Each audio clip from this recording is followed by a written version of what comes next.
warahmatullahi wabarakatuh. Waalaikumsalam warahmatullahi wabarakatuh. Selamat siang Bapak Ibu. Siang. Bagaimana kabarnya hari ini, sehat? Sehat luar biasa. Luar biasa sekali. Sebelumnya kita tepuk tangan dulu biar luar biasa sekali ya. Supaya kita nggak tegang, termasuk saya nggak tegang ya. Kita mau kuis dulu. Saya mau buat pertanyaan dulu. Tebak gambar. Tebak ya, kita mulai. Ini ada gambar singa, per, mawar. Kira-kira kata apa yang dibentuk Bapak Ibu? Singapura. Masih belum tepat. Singapura. I-nya dicoret jadi A. Sangat. Sangat, betul. Ada per. Dermawan. Iya, betul sekali. Sangat dermawan. Seperti Bapak Ibu sangat dermawan sekali membagikan waktunya untuk bersama-sama melakukan praktik baik pada siang hari ini. Terima kasih sebelumnya. Lalu gambar selanjutnya ada King Nazar. Ya, ini judul lagu Bapak Ibu. Seperti mati lampu. Seperti mati lampu. Betul sekali. Seperti mati lampu. Hebat tadi. Selanjutnya. Udah kelihatan ya. Iya, betul sekali.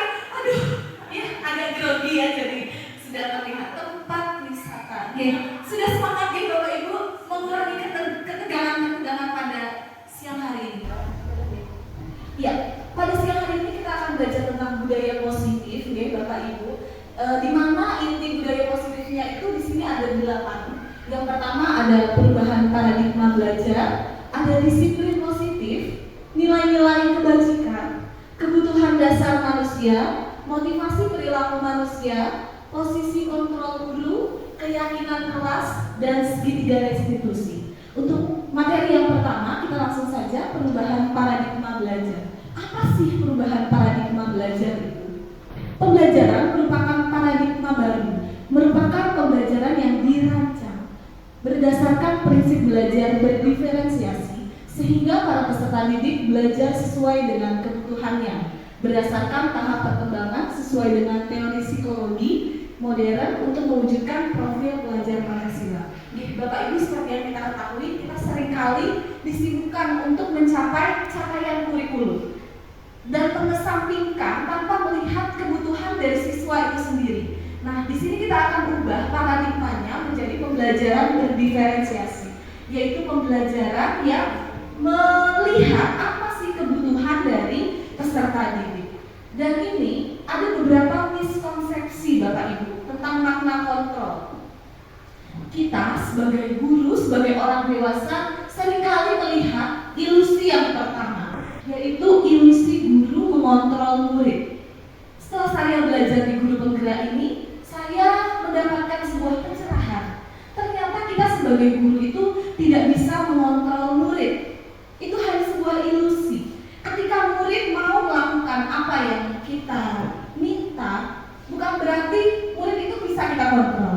Tapi murid itu mengizinkan dirinya untuk kita kontrol. Sebenarnya kontrol yang sesungguhnya ada pada diri murid itu sendiri.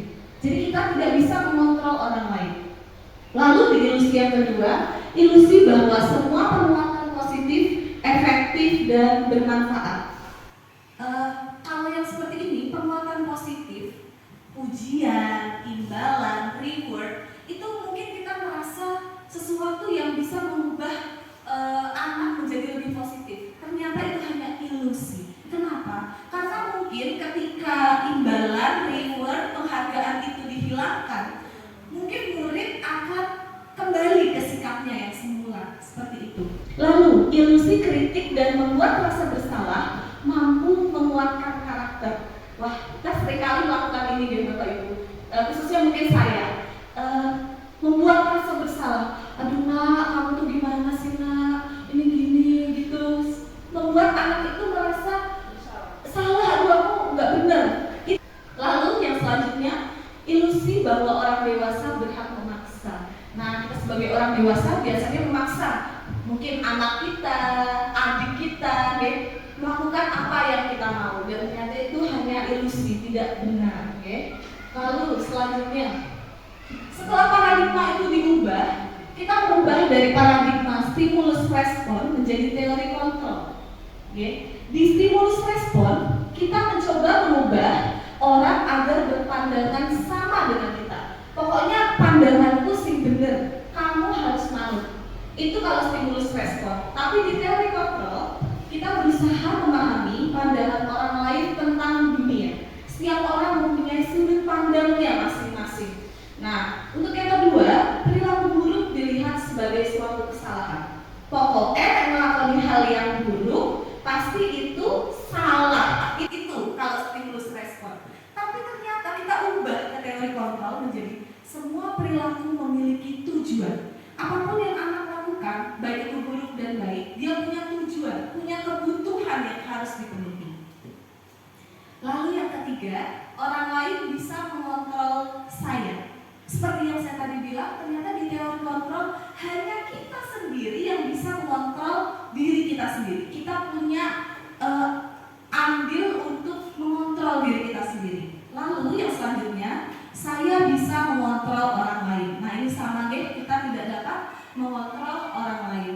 Lalu di teori stimulus respon, pemaksaan ada pada saat bujukan gagal. Kalau anaknya sudah dibujuk, dikasih kalimat-kalimat yang mungkin masih sabar, anaknya ternyata tidak melakukan hal yang kita inginkan, biasanya kita terus memaksa, betul, marah. Nah, di teori kontrol ini kita berkolaborasi bersama-sama dengan anak menciptakan pilihan-pilihan baru. Nah, kita sebagai guru menuntun agar pilihan tersebut tidak menyimpang sesuai dengan nilai-nilai kebajikan.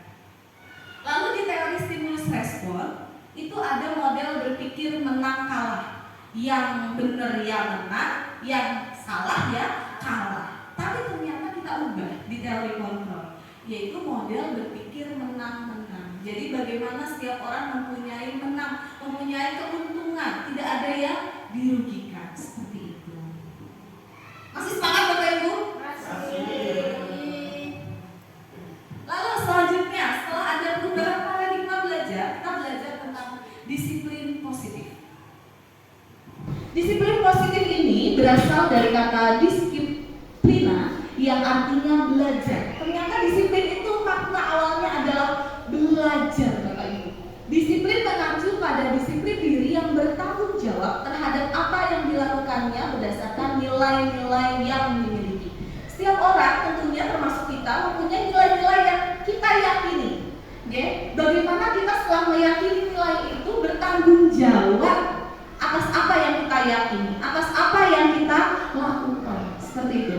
Disiplin positif merupakan salah satu cara penerapan disiplin yang bertujuan untuk menumbuhkan kesadaran tanpa imbalan, penghargaan, atau ancaman atau hukuman. Jadi kalau sudah punya disiplin positif, itu dia sudah punya motivasi internal, motivasi dari dalam diri, tanpa ada motivasi eksternal. Motivasi eksternal tadi seperti reward and punishment, hukuman, penghargaan, ancaman, dan sebagainya, itu motivasi eksternal.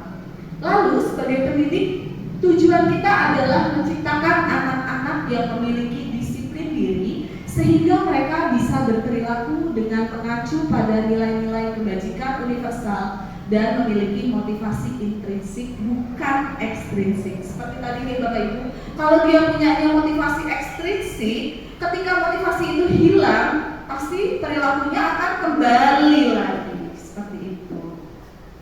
Selanjutnya, setelah disiplin positif, kita bergerak ke nilai-nilai kebajikan. Dan tadi kan saya berkata nilai-nilai. Seperti apa sih nilai-nilai kebajikan itu? Ya, nilai-nilai kebajikan, nilai-nilai yang disepakati bersama lepas dari suku bangsa, agama maupun latar belakangnya. Jadi walaupun agamanya apapun, jadi dia sepakat kalau nilai-nilai itu bersifat universal. Dia memang nilai kebajikan. Seperti itu. Kalau di sekolah kita biasa mendengar profil pelajar Pancasila. Sepakat Bapak Ibu kalau itu nilai-nilai kebajikan? Sepakat. Mungkin ada yang kurang sepakat dengan nilai-nilai beriman, bertakwa kepada Tuhan Yang Maha Esa, dan berakhlak mulia. mandiri, bernalar, kritis, berkebinekaan global, gotong royong, dan kreatif. Ada yang tidak sepakat? Sepakat ya. Karena terlepas dari suku apapun, pasti menganggap beriman itu benar, ya kan?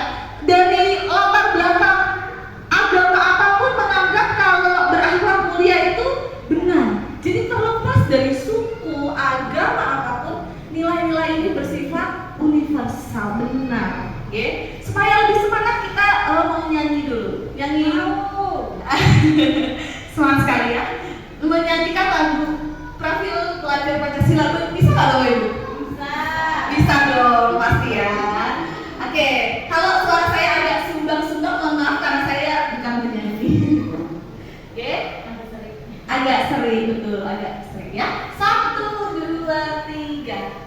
Pelajar Pancasila beriman dan bertakwa pada Tuhan Yang Esa dan berakhlak mulia, berkebinekaan global, gotong royong, mandiri,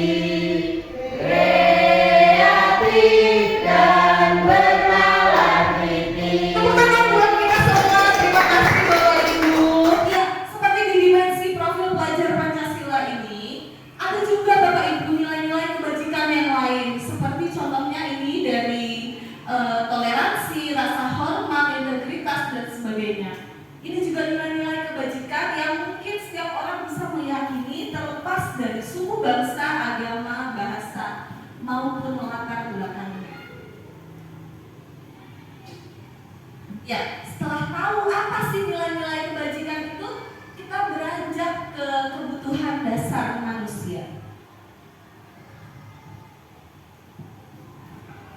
Bapak Ibu punya kebutuhan? Alhamdulillah ya, masih punya kebutuhan. Banyak. Apa? Mau apa? Contohnya kebutuhannya? Beli HP itu kebutuhan. Sebentar. Beli HP itu kebutuhan apa keinginan? Keinginan. Pertanyaannya, Ibu sudah punya HP belum? Sudah. Iya. Berarti kebutuhan apa keinginan Bapak Ibu? Ada yang punya kebutuhan lain mungkin? Apa? Benar, benar sekali. Nah, setiap manusia ternyata iya, curhat ya Bapak Ibu. Ya, ternyata setiap manusia itu mempunyai kebutuhan dasar. Bukan hanya kita sebagai orang dewasa, anak-anak pun punya kebutuhan dasar. Setiap manusia mempunyai kebutuhan dasar. Bukan cuma orang dewasa, tetapi semua orang. Mulai dari bayi sampai nanti manula, manusia lanjut usia. Kebutuhan dasar manusia adalah segala sesuatu yang kita lakukan untuk mendapatkan apa yang kita inginkan. Seluruh tindakan yang kita lakukan memiliki tujuan tertentu, dan semua usaha terbaik yang kita lakukan adalah dalam rangka agar kebutuhan dasar kita terpenuhi dengan baik. Tadi saya garis bawahi, seluruh tindakan yang kita lakukan memiliki tujuan tertentu. Pasti yang kita lakukan mempunyai tujuannya. Contohnya hal sederhana, kayak saya tadi pagi bangunnya lebih pagi. Itu tujuannya, kan itu tindakan nih bangun lebih pagi. Tujuannya adalah apa Bapak Ibu kira-kira? Betul, tidak terlambat absen. Nah, punya tujuan. Ya, setiap tindakan pasti punya tujuan. Contohnya lagi kayak kita membeli minuman ini, pasti ada tujuannya. Apa kira-kira Bapak Ibu? Biar gak haus. Ya, jadi setiap tindakan manusia itu mempunyai tujuan. Nah, apa itu tadi tujuannya? Memenuhi kebutuhan dasar manusia. Dalam kesempatan kali ini saya menggunakan yang ini 5 kebutuhan dasar manusia. Yang pertama ada bertahan hidup, kasih sayang dan rasa diterima, penguasaan, kebebasan, dan kesenangan. Ada 5 ya Bapak Ibu. Untuk kebutuhan yang pertama, bertahan hidup. Bertahan hidup artinya biar kita itu bisa hidup dengan layak, bisa hidup semestinya,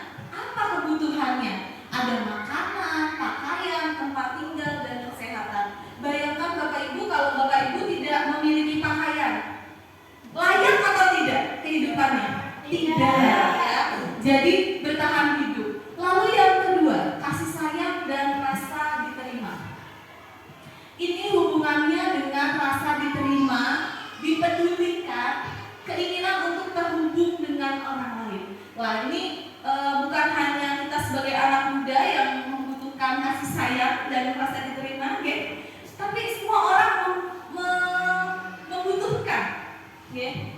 Kasih sayang. Contohnya,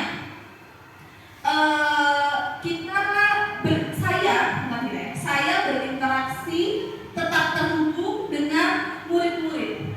Murid-murid itu mau memperhatikan saya, mau mempedulikan saya, berarti kebutuhan saya akan kasih sayang dan rasa diterima telah terpenuhi.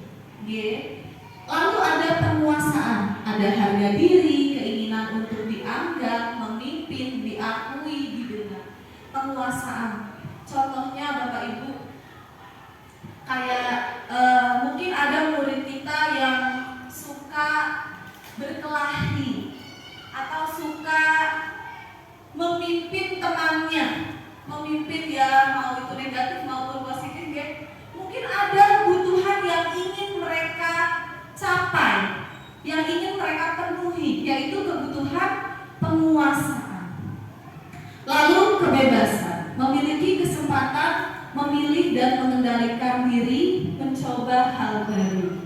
Kebebasan. Ternyata ini kadang di kelas, ya Bapak Ibu, saya setelah belajar CGP ini, saya mendapatkan seperti ini Bapak Ibu. Ada kasus, studi kasus, ada anak yang di kelas itu tidur, ngobrol sendiri, main. Ternyata itu punya kebutuhan dasar yang mungkin belum kita penuhi Bapak Ibu. Seringkali kita sebagai guru hanya memberikan satu arah. Pokoknya kayaknya omong, anaknya mendengar saja. Sedangkan anak itu mungkin kinestetik maunya gerak. Berarti ada kebutuhan yang tidak dipenuhi, yaitu kebebasan. Dia tidak bebas untuk memilih.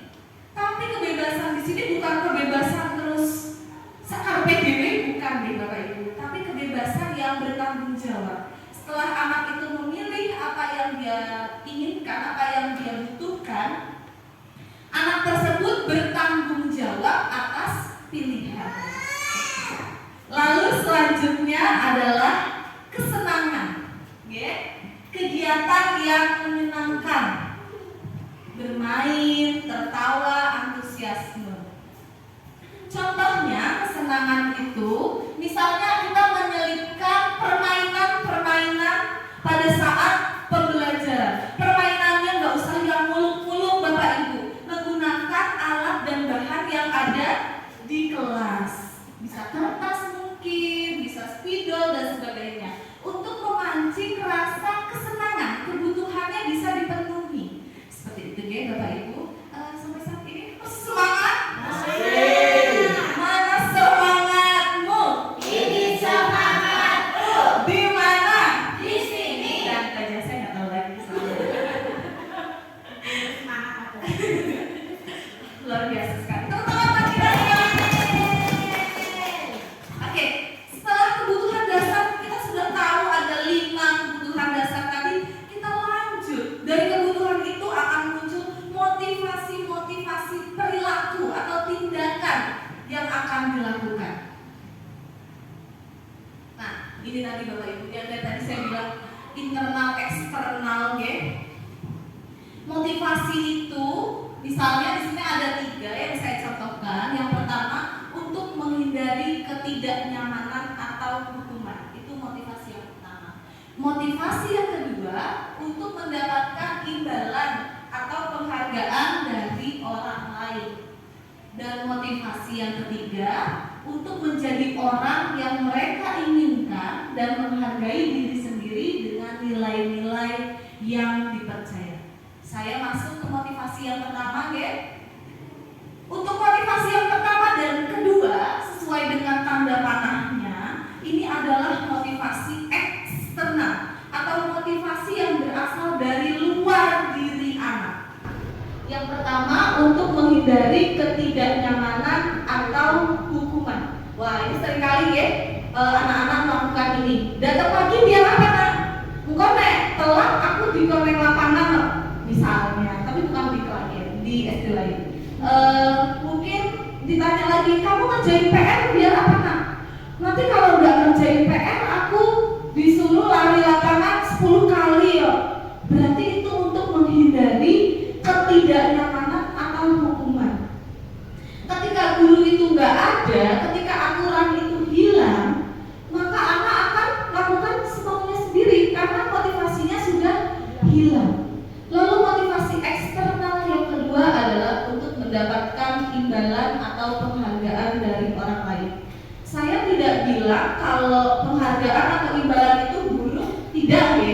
Tapi ini merupakan motivasi eksternal. Misalnya, ada orang tua yang bilang, nah nanti kalau kamu bisa ngapal kayak ini, nanti tak kasih hadiah buku. Lah, ketika mendapat hadiah, anaknya gimana? Lakukan tidak? Melakukan. Tapi kalau pas musim paceklik, gak punya uang, kita mau ngasih hadiah susah, kira-kira anak masih mau melakukan tidak? Tidak, karena imbalannya, penghargaannya itu sudah hilang, motivasi eksternalnya sudah hilang. Lalu motivasi yang benar seperti apa? Yang lebih baik yaitu motivasi internal yang sebelah sini deh Bapak Ibu. Maaf ini LCD-nya agak kurang terlihat. Untuk menjadi orang yang mereka inginkan dan menghargai diri sendiri dengan nilai-nilai yang dipercaya. Jadi anak itu sudah punya kesadaran untuk melakukan hal yang baik, hal yang positif. Sadar dari dalam dirinya itu sudah tahu, oh tujuanku tuh biar ini, biar nilai kebajikan ini. Jadi dia punya kesadaran, motivasinya dari dalam diri anak. Okay? Jadi walaupun Bapak Ibu memantau ataupun tidak, anak tetap melakukan hal tersebut.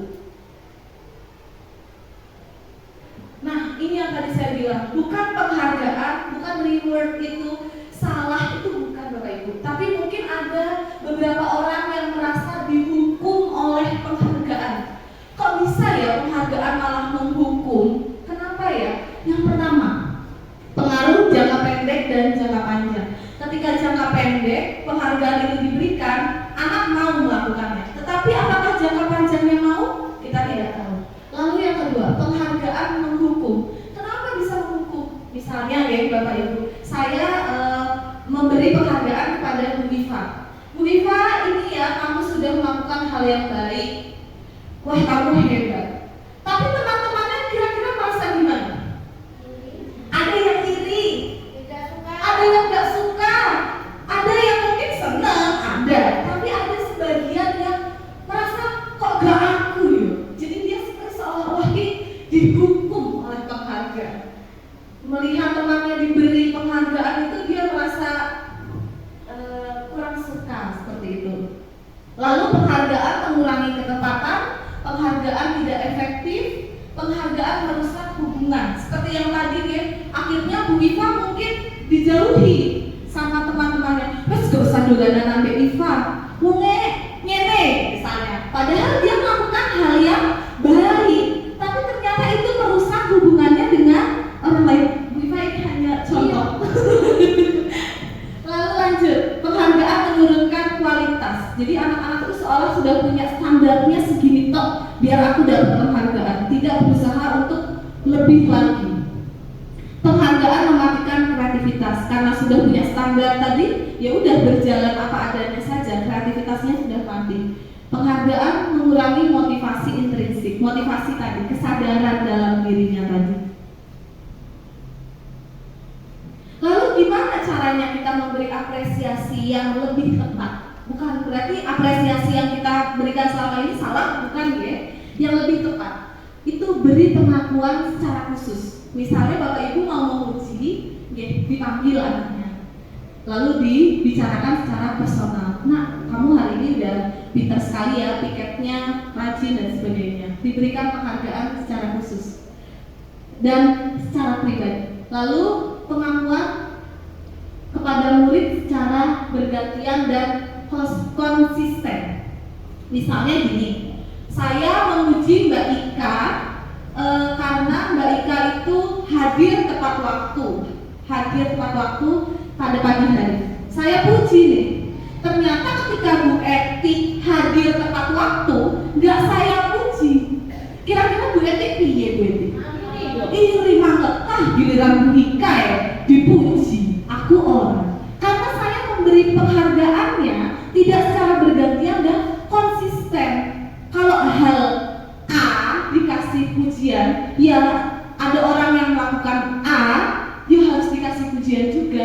biar orang lain tidak iri. Lalu fokus pada proses, bukan pada hasil. Kadang kita sebagai guru, saya tepatnya sebagai guru seringkali hanya menilai angka, melihat hasilnya saja. Padahal mungkin anaknya sudah melakukan yang terbaik, sudah berproses. Tapi saya hanya melihat pada nilai atau angka saja, tidak fokus pada proses. Lalu Bapak Ibu, ternyata ada 3, ada hukuman, konsekuensi, dan restitusi. Yang hukuman tidak terencana atau tiba-tiba. Misalnya ada anak yang datang terlambat. Kita nggak tahu nih mau ngasih konsekuensi apa karena belum terpikirkan. Secara spontan kita kasih hukuman. Kamu selama setengah jam bersihkan kamar mandi.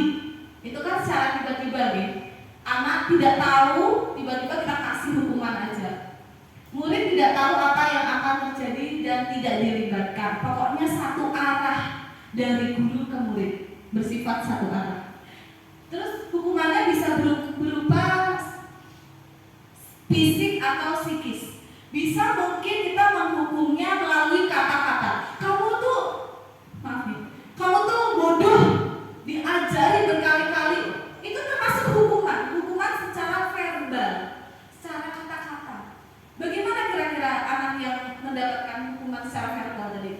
Malu, apalagi kalau dikatainya di depan teman-teman anak-anak yang lain. Lalu kita beranjak, ini kan negatif ya hukuman. Kita beranjak ke yang netral, konsekuensi. Rencana disepakati sesuai aturan. Misalnya kita di kelas, kita buat kesepakatan. Kalau nanti kamu nggak kerjain PR sekali, apa konsekuensinya? Misalnya anak ngomong A, B, C, ya.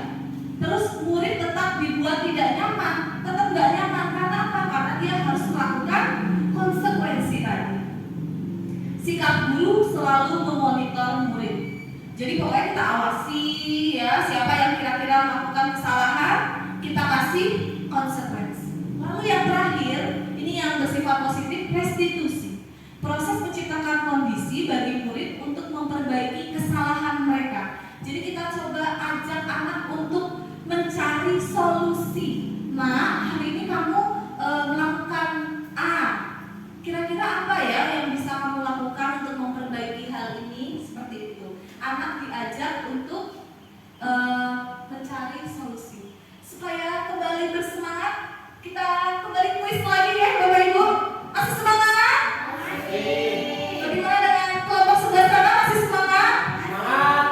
Bagaimana kelompok sebelah sini, masih semangat? Wah, luar biasa sekali. Teman gambar kembali Bapak Ibu. Wah, ini cocok ini dengan suasana kita yang agak serak-serak haus. Apa nih Bapak Ibu? Apa ya? Es teh manis. Bapak Ibu kalau haus boleh diminum dulu es teh manisnya yang ada di depan Bapak Ibu ya. Saya nggak dapat atau gimana ini, saya juga kurang tahu. Konsumsi kita tolong. Benar sekali, es teh manis ya.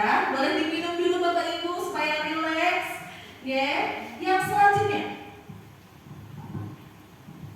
ini agak sesuai pokoknya dengan kondisi siang hari ini. Betul sekali, perut keroncongan.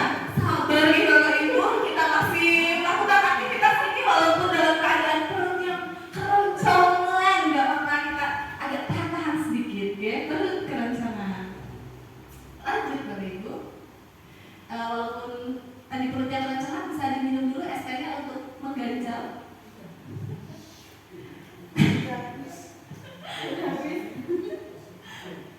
Oke, lanjut ya Bapak Ibu.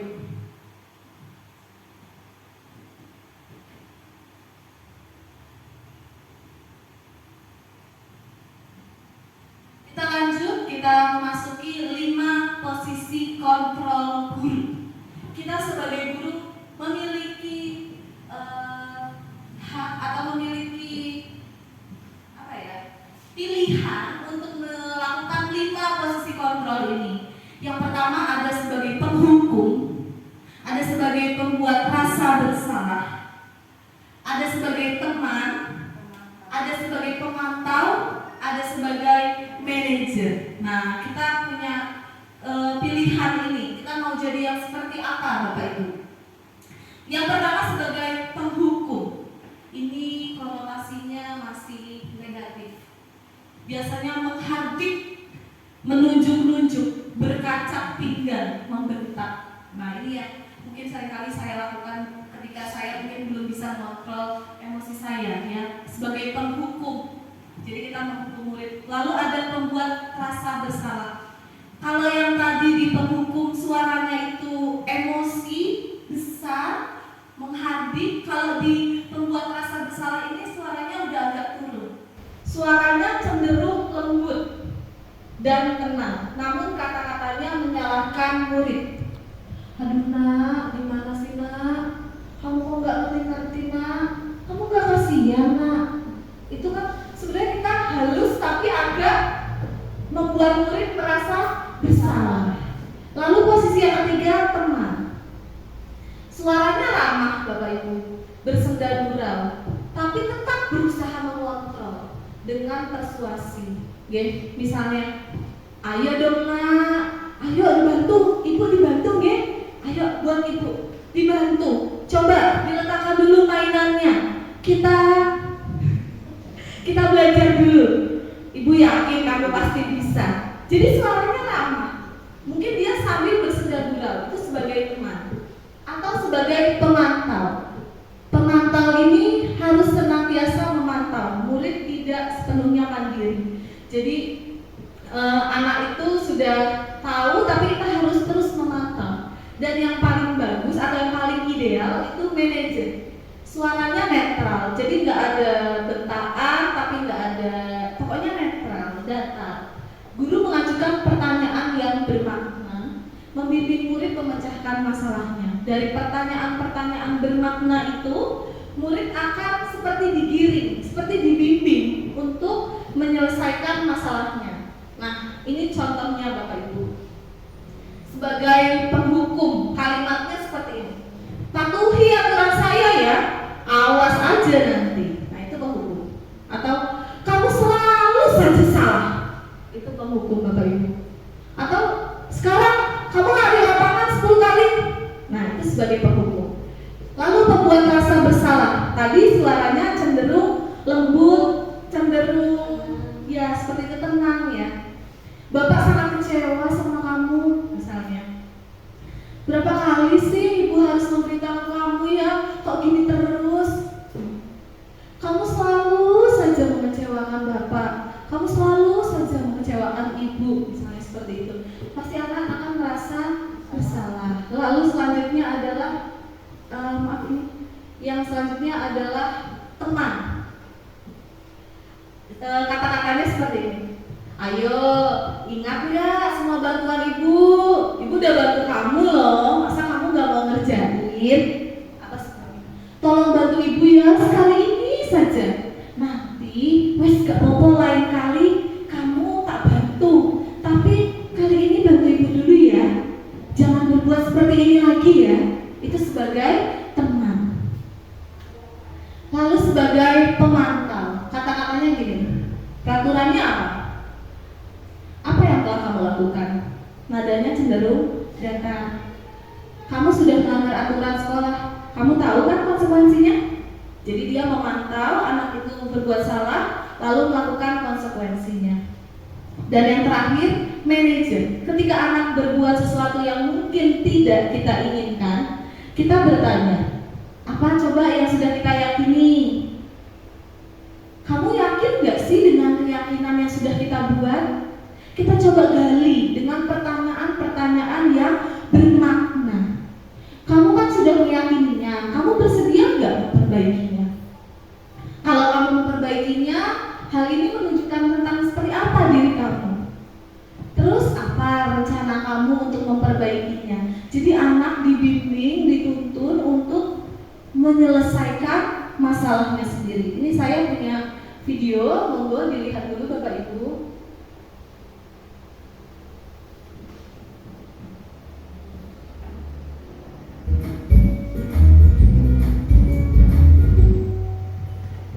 Salam bahagia penerapan disiplin positif restitusi, salah satu program yang dikembangkan adalah 5 posisi kontrol. 5 posisi kontrol dalam restitusi adalah proses perjalanan seorang pendidik agar dapat mengenali dirinya. Pada video kali ini, kita akan membahas tentang 5 posisi kontrol yang dikembangkan oleh Diane Dawson dan contoh penerapannya.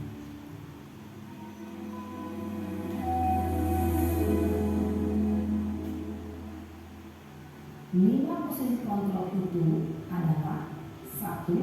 Posisi penghukum, 2. Posisi pembuat merasa bersalah, 3. Posisi tenang, 4. Posisi pemantau atau monitor, dan 5. Posisi manajer. Untuk lebih memahami kelima posisi tersebut, mari kita saksikan kasus Naren yang terlambat hadir 20 menit di sekolah dan melihat bagaimana kelima posisi kontrol dalam menghadapi masalah tersebut.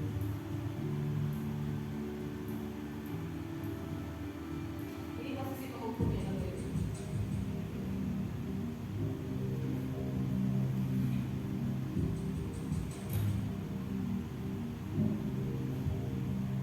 Naren, sini kamu. Selamat pagi, Bu. Selalu terlambat.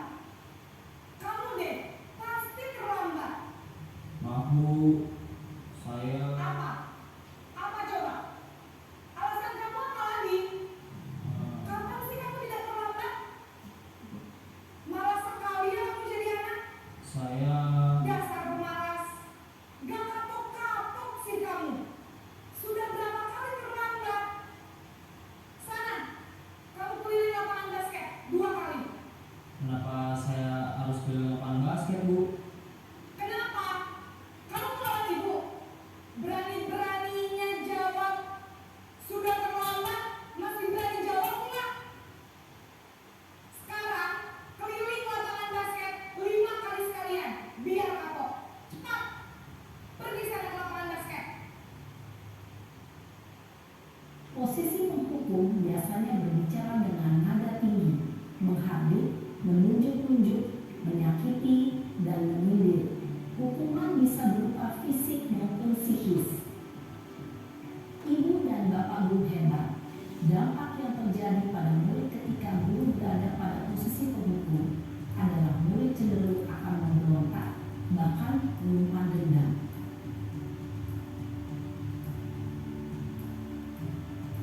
Ini yang kedua, Bapak Ibu, posisi membuat merasa bersalah.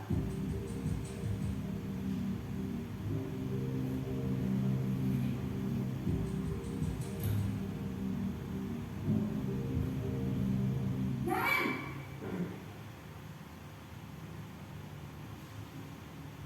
Selamat pagi, Bu. Naren, kamu kenapa terlambat lagi, nak? Ya Tuhan, Naren, kamu senang ya bikin ibu susah ya? Kalau kamu terlambat lagi, nanti ibu yang ditegur bapak kepala sekolah, nak. Disangka ibu tidak bisa membina kamu. Duh, gimana ini? Maaf, Bu. Duh, Gusti Naren, kamu suka ya kalau ibu tegur bapak kepala sekolah? Terus, sekarang ibu harus tulis apa ini di buku absen? Ini kamu sudah sering terlambat loh. Ibu harus apa coba? Maaf, Bu. Maaf sekali. Ya sudah, lain kali jangan bikin ibu susah lagi ya, nak ya. Ibu tidak akan kuat lagi kalau kamu begini terus. Bisa jantungan kalau ibu tegur bapak kepala sekolah. Sana cepat ke kelas. Maaf ya, Bu. Maaf sekali. Posisi membuat rasa bersalah berbicara dengan nada tenang, cenderung lembut, namun kata-kata yang diutarakan membuat murid merasa menjadi orang yang gagal, memandang buruk dirinya sendiri, merasa tidak berharga, dan tidak sanggup membahagiakan orang lain. Ketika guru mengambil posisi pembuat rasa bersalah, murid akan menganggap dirinya yang bersalah dan ia akan menyimpan emosi negatif tersebut di dalam dirinya.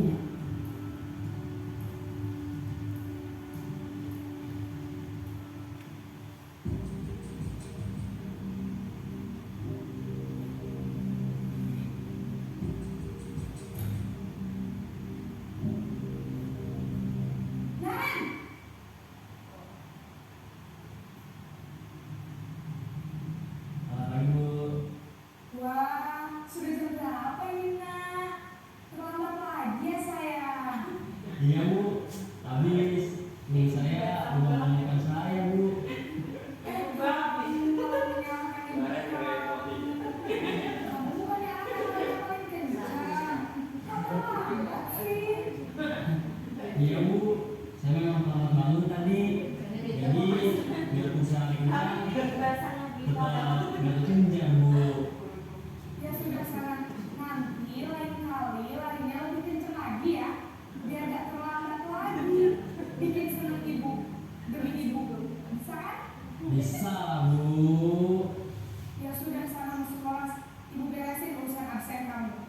Kamu ini ada-ada saja. Dalam posisi teman, guru berbicara dengan nada suara ramah, akrab, cenderung bersenda gurau untuk menjaga suasana tetap santai. Murid akan merasa senang, aman, dan akrab dengan guru. Identitas yang tercipta adalah identitas sukses atau berhasil. Namun, perlu diingat, karena ini masih dorongan eksternal, maka ada faktor ketergantungan dari murid kepada orang tertentu. Di sini guru aksennya, sehingga di lain waktu murid bisa berperilaku baik, namun hanya kepada orang-orang tertentu saja.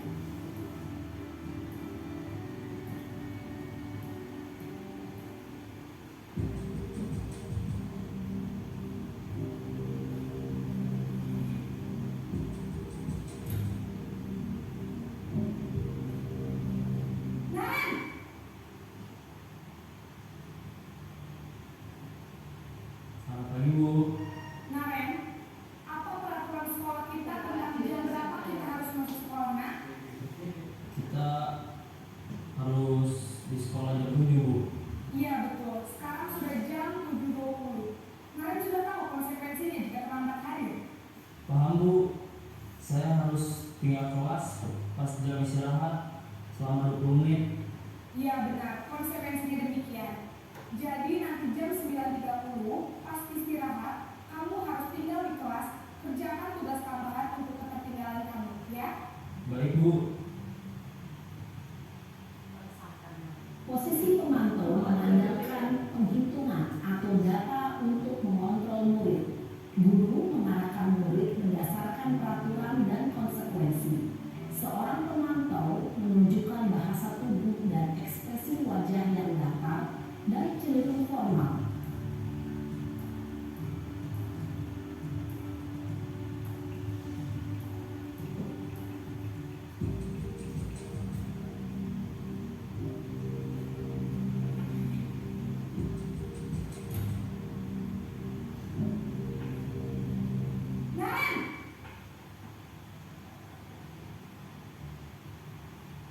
Selamat pagi Bu.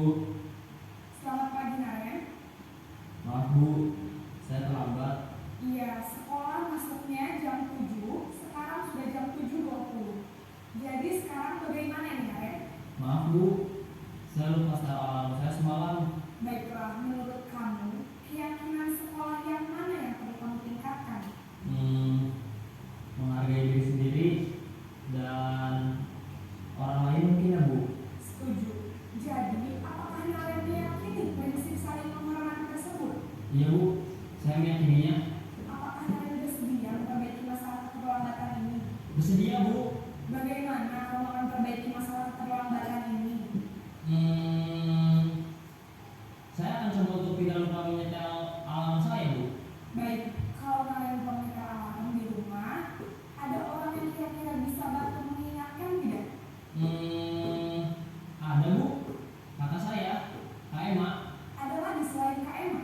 Selain Kak Emma, ada ibu saya. Baik, jadi yang mengingatkan Naren adalah Kak Emma dan ibu kamu ya? Kira-kira akan mulai setel alarm kapan nih, Naren? Setelah pulang sekolah, akan segera saya lakukan.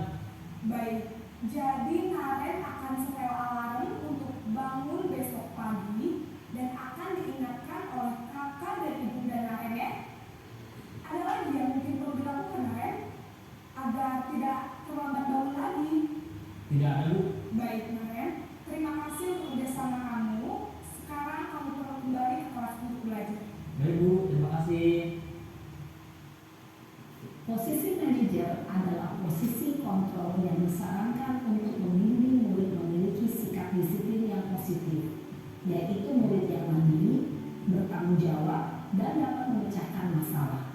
Tujuan dari posisi ini adalah agar murid dapat berefleksi atas tindakannya. Guru akan dengan tulus memberikan pertanyaan-pertanyaan bermakna sehingga membuat murid dapat belajar dari kesalahannya dan mencari sebuah solusi untuk menyelesaikannya. Ibu dan bapak guru hebat setelah mengamati adegan 5 posisi. Baik Bapak Ibu, tadi sudah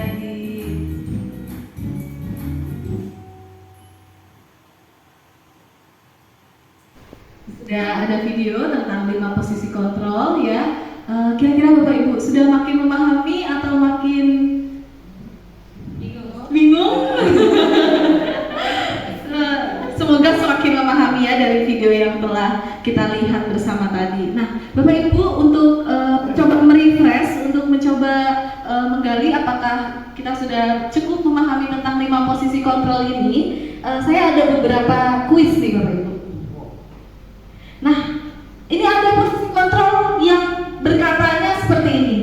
Ayolah lakukan demi ibu ya. Nanti kamu juga ibu bantu. Nah, kira-kira posisi kontrol apa ya dari 5 yang tadi? Iya, Ibu Eni. Jadi teman. Iya, betul sekali, posisi kontrol sebagai teman. Tepuk tangan untuk Ibu Eni. Luar biasa nih, posisi kontrol sebagai teman. Lalu ada lagi yang kedua, kamu selalu saja mengecewakan ibu. Kamu senang ya melihat ibu susah. Kira-kira posisi kontrol sebagai apa? Iya, Ibu Iva. Posisi kontrol sebagai pembuat merasa bersalah. Benar sekali, tepuk tangan untuk Ibu Iva. Ini ternyata posisi kontrol sebagai pembuat merasa bersalah. Selanjutnya, kamu lagi salah terus. Sama kata bendera. Kira-kira posisi kontrol apa Bapak Ibu? Iya, Butin, monggo. Sebagai penghukum. Iya, betul sekali, sebagai penghukum. Posisi kontrol sebagai penghukum. Lalu selanjutnya, apa rencanamu untuk menyelesaikan masalah ini? Nggih, Bapak Adi, monggo. Sebagai manajer. Iya, betul sekali, tepuk tangan untuk Ibu sebagai manajer. Jadi dia memberikan pertanyaan-pertanyaan bermakna untuk membimbing murid menyelesaikan masalahnya. Selanjutnya, ini kamu sudah melanggar aturan sekolah. Kamu tahu konsekuensinya? Setelah upacara, kamu beli atributnya di ruang koperasi dan jangan diulangi lagi. Sebagai apa kira-kira? Nggih, monggo Bu Win. Posisi kontrol sebagai pemantau. Iya, betul sekali. Tepuk tangan untuk Ibu, posisi kontrol sebagai pemantau. Luar biasa sekali, ternyata kita semua sudah memahami 5 posisi kontrol tadi sebagai pemantau.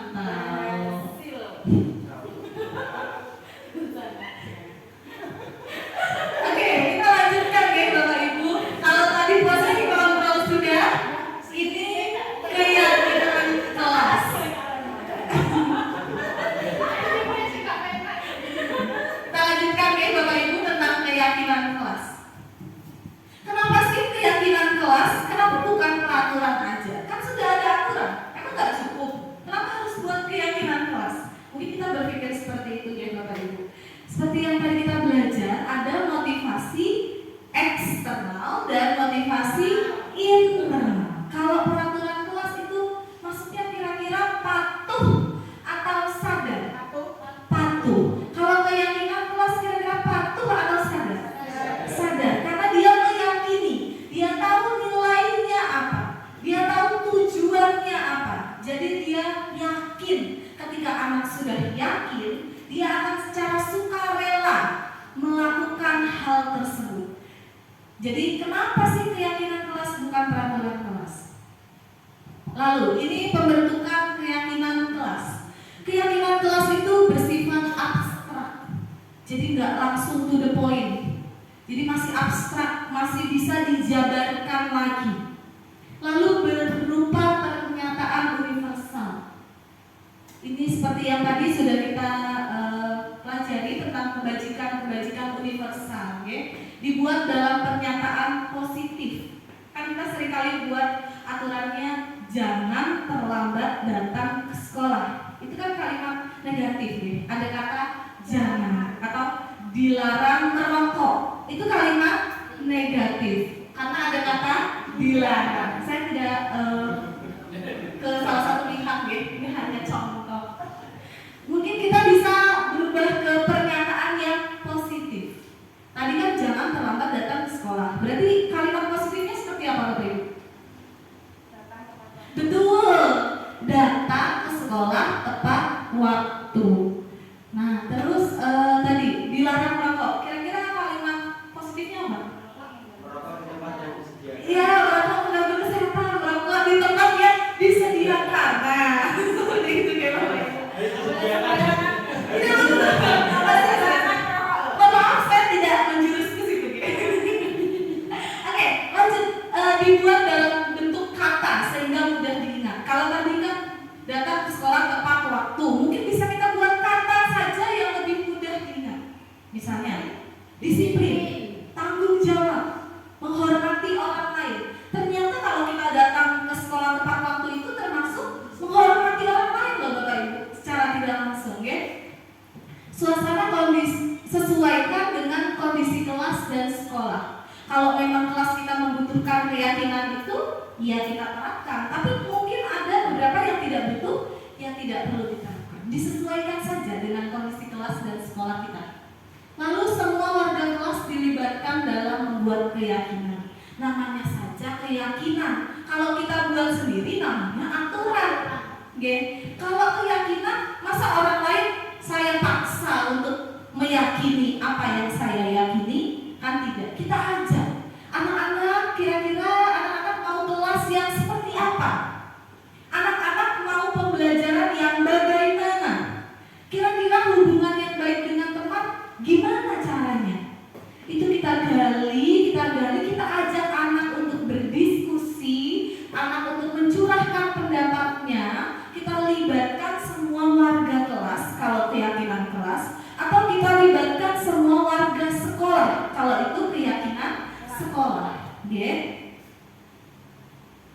Seseorang akan lebih tergerak dan bersemangat untuk menjalankan keyakinannya daripada hanya sekedar mengikuti serangkaian peraturan tertulis tanpa makna.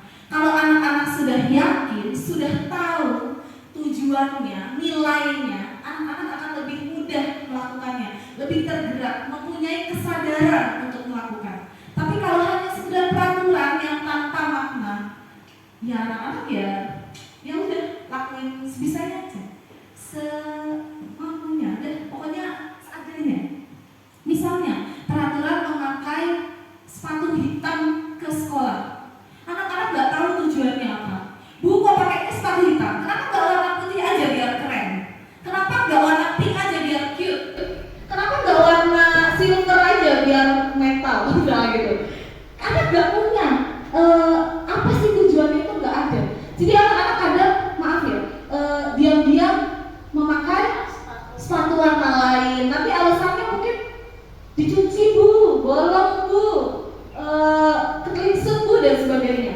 Padahal dia ingin melakukan hal yang lain, pakai sepatu warna lain karena dia nggak tahu tujuannya apa. Ternyata kalau kita pakai sepatu hitam, apa sih nilai-nilai yang ingin kita tunjukkan, yang ingin kita kembangkan? Apa namanya? Disiplin, kesetaraan, supaya tidak ada kesenjangan. Mungkin kalau sepatunya warna-warni, anak yang mampu bisa membeli sepatu harga 3 juta yang ada bling-blingnya. Mungkin anak yang kurang mampu hanya bisa membeli sepatu ala kadarnya. Jadi ada kesenjangan. Itu kan ada nilainya sebenarnya, ada nilai yang ingin ditunjukkan. Tapi karena anak nggak tahu, ya sudah, dia melakukannya seadanya saja. Malahan bisa jadi dia diam-diam melanggar. Lalu, murid-murid pun demikian. Mereka perlu mendengarkan dan memahami arti sesungguhnya tentang peraturan-peraturan yang diberikan. Apa nilai-nilai kebajikan di balik peraturan tersebut? Apa tujuan utamanya? Kalau tidak, murid menjadi tidak tertarik atau takut. Jadi dia hanya sekedar takut dengan aturan itu. tujuan mulianya. Gimana sih cara kita membuat keyakinan kelas? Bagaimana prosedurnya, tahapnya? Yang pertama, mempersilakan warga kelas untuk bercurah pendapat, mendengarkan tidak hanya satu arah tetapi dua arah. Lalu setelah kita dengarkan, kita curah pendapat, kita catat masukan-masukannya. Kita bisa pakai post-it seperti kertas kecil-kecil itu Bapak Ibu ya, kita berikan ke anak menuliskan kira-kira seperti apa keyakinan yang ingin diterapkan. Setelah itu ditempel dulu. Nah, mungkin ada sebagian anak yang masih menggunakan kalimat-kalimat negatif kayak jangan buang sampah sembarangan, dilarang berlari di kelas, atau ya pokoknya jangan dilarang. Dari kalimat-kalimat negatif itu kita ubah jadi kalimat positif. Setelah itu kita tinjau kembali, kita lihat kembali mana yang masih berupa peraturan, mana yang sudah berupa keyakinan. Setelah sudah ditinjau, sebaiknya keyakinan itu gak usah banyak-banyak Bapak Ibu. Semakin banyak, anak semakin ya jenuh, bingung, cepat lupa, pokoknya kayak gitu. Gak usah terlalu banyak. Kalau di sini 3-7 keyakinan saja.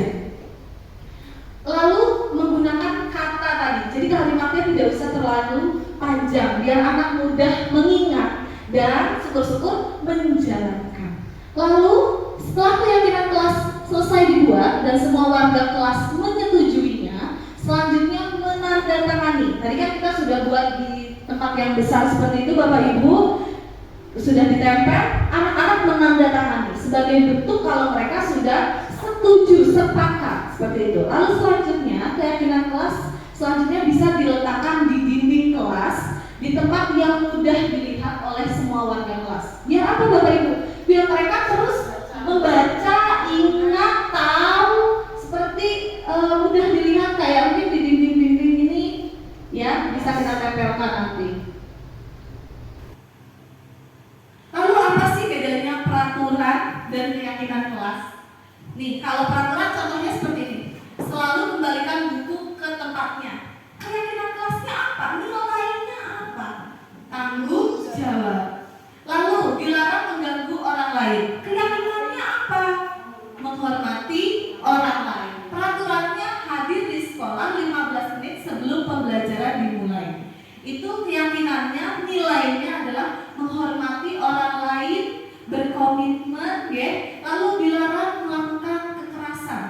Nilai apa? Keyakinan apa yang ingin ditunjukkan? Keselamatan dan menghargai orang lain. Dilarang menggunakan narkoba. Itu kesehatan. Bergantian atau menunggu giliran. Keyakinannya adalah menghormati orang lain, sabar. Lalu gunakan masker. Apa nilainya? Kesehatan dan keselamatan. Jangan berlatih di kelas atau koridor. Apa nilai yang ditunjukkan? Keyakinan apa? Keselamatan dan keamanan. Nah, itu Bapak Ibu. Kenapa sih peraturan bukan keyakinan? Selanjutnya yang masuk ke yang terakhir adalah segitiga restitusi. Apa itu Bapak Ibu segitiga restitusi? Jujur saya baru mendengar ketika saya mengikuti program guru penggerak ini. Segitiga restitusi adalah suatu proses dialog, percakapan, dua arah yang dijalankan oleh guru atau orang tua agar dapat menghasilkan murid yang mandiri dan bertanggung jawab. Okay. Segitiga restitusi sendiri itu ada 3 tahapan. Yang pertama menstabilkan identitas, validasi tindakan yang salah, dan menanyakan keyakinan. Pada tahap menstabilkan identitas, ini kata-katanya. Misalnya ada anak yang melakukan hal yang kurang baik. Kata-kata yang bisa kita berikan itu seperti ini. Berbuat salah itu nggak apa-apa. Boleh, tapi ya nggak ada kok manusia yang sempurna. Lu juga pernah kok melakukan itu. Kita bisa menyelesaikan ini. Bapak Ibu nggak tertarik mencari kesalahan siapa yang salah, tapi ayo kita cari solusi. Kamu berhak merasa begitu. Ya, jadi kan ketika anak berbuat salah, pasti dia merasa terpuruk, identitasnya gagal. Jadi kita kembali menstabilkan identitas itu. Lalu yang kedua, setelah sudah stabil identitasnya, kita validasi tindakan dia yang salah. Kamu pasti punya alasan mengapa melakukan itu. Balik lagi ke yang tadi.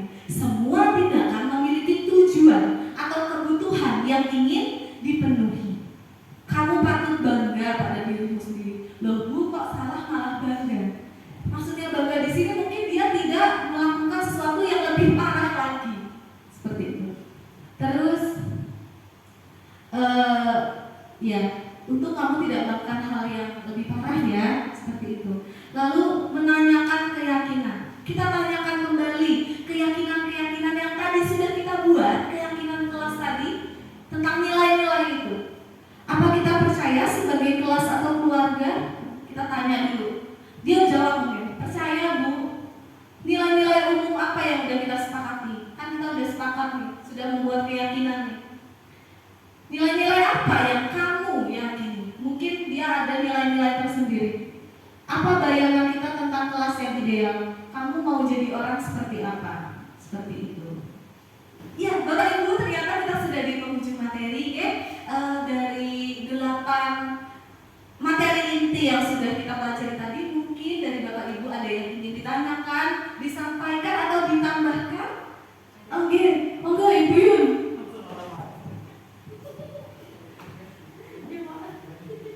Terima kasih atas waktunya.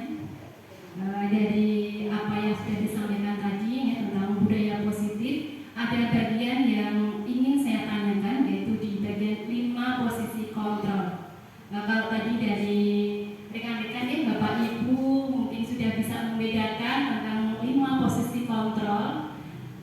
Bagi saya sendiri, khususnya ini bagi guru yang kaitannya dengan nanti 5 posisi kontrol yang mungkin sudah sering saya lakukan karena ini mungkin di luar kontrol juga, oke. Dari 5 tadi semuanya sudah pernah saya lakukan, gitu ya. Nah, posisi kontrol mana yang paling ideal yang kita gunakan untuk di hadapan anak-anak, gitu.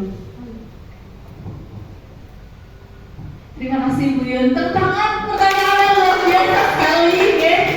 Kalau dibilang ideal, posisi kontrol mana yang paling ideal? Ideal ya Bapak Ibu, idealisme. Mungkin kita menjawabnya ya manajer. Sebagai manajer, tapi kita sebagai manusia biasa mungkin ya mempunyai naik turun emosi seperti itu. Kita tetap mengusahakan posisi kontrol ideal manajer, tapi ada lagi mungkin? Sudah cukup ya? Sudah cukup supaya tetap semangat ya Bapak Ibu. Ya, supaya tetap semangat, kita ada tempat gambar lagi Bapak Ibu. Coba, kira-kira apa ini Bapak Ibu? Itu ada cumi, tapi M-nya dicoret.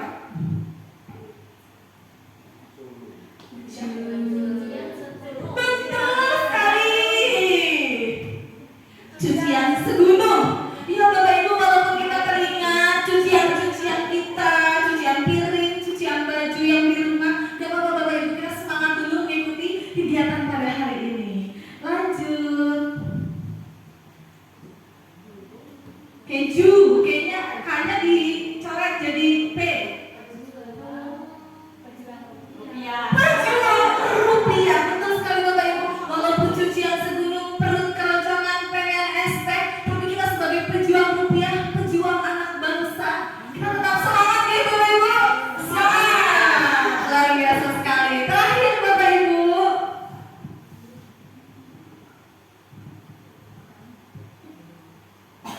pahit kan obat ini.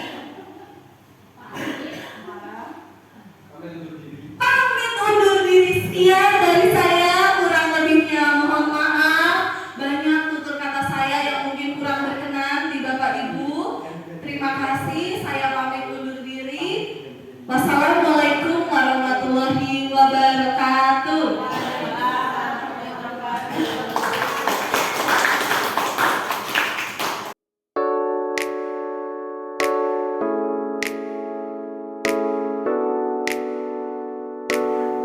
Assalamualaikum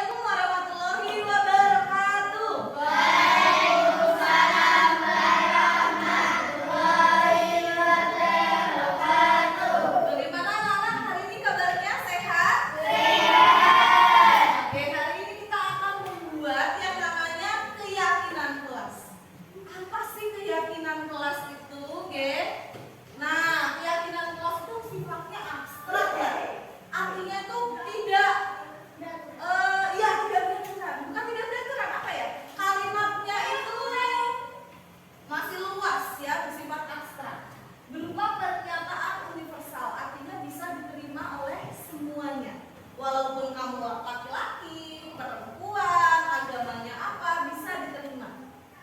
Dibuat dalam pernyataan positif, dalam pernyataan yang positif. Dibuat dalam bentuk kata, jadi kata-kata yang pendek saja supaya mudah diingat.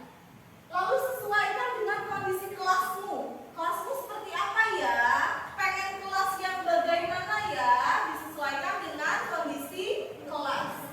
Lalu semua warga kelas dilibatkan. Artinya semua dari kamu ini warga kelas ikut memberikan pendapat, ikut berdiskusi untuk membuat keyakinan kelas.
Putra. Menurut saya keyakinan kelas penting untuk melancarkan kegiatan kelas. Terima kasih.